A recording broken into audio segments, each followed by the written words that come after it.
வணக்கம் நண்பர்களே, நான் உங்கள் கிச்சா பேசுகிறேன். ஒரு இஸ்லாமிய பக்தர் மகாபெரிவாளை பார்த்து, எங்கள் மதத்தில் அல்லாவுக்கு உருவம் சொல்லவில்லை, அவர் இப்படித்தான் உங்களைப் போல் இருப்பார் என்று நினைக்கிறேன் அப்படின்றாரு. அந்த சம்பவம் பற்றினது தான் இந்த பதிவு. இந்த சம்பவம் கணேச சர்மா அவருடைய புத்தகத்தில் எழுதியிருக்கார். கருணை தெய்வம் காஞ்சி மாமுனிவர் என்ற புத்தகம், அதுலேருந்து ஒரு கட்டுரை தான் இது. அந்த சம்பவம் என்னன்னு பார்க்கறதுக்கு முன்னாடி நம்ம சேனலை சப்ஸ்கிரைப் பண்ணாதவங்க கண்டிப்பாக பெல் ஐக்கான் கிளிக் பண்ணுங்க, சப்ஸ்கிரைப் பண்ணுங்க. மகாபெரியவா ஒரு முறை கரம்பக்குடியிலிருந்து பட்டுக்கோட்டைக்கு போனார். ஒரு கிழவர் அவர் பின்னாலேயே ஓடி வந்தார். நல்ல வெயில் காய்ந்து கொண்டிருந்தது.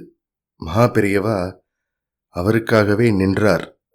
அவரும் பழம் புஷ்பங்களை மகாபெரியவா காலடியில் வைத்து தரிசனம் செய்தார். அவர் கரம்பக்குடியைச் சேர்ந்தவர் என்று தெரிந்ததும் மகாபெரியவா, நான் இத்தனை நாள் அங்கேத்தானே இருந்தேன், அங்கேயே பார்த்திருக்கலாமே, எதற்கு இப்படி கஷ்டப்பட்டு கொண்டு என் பின்னால் வருகிறீர்கள் என்று கேட்டார்.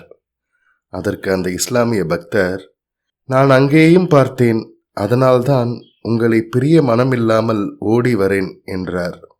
இப்படி சொன்ன இஸ்லாமியர் மேலும், என்னையும் மடத்துல சேர்த்து கொள்ளுங்கள், எதை சொன்னாலும் செய்வேன், உங்கள் அருகிலேயே இருக்க ஆசைப்படுகிறேன் என்றார்.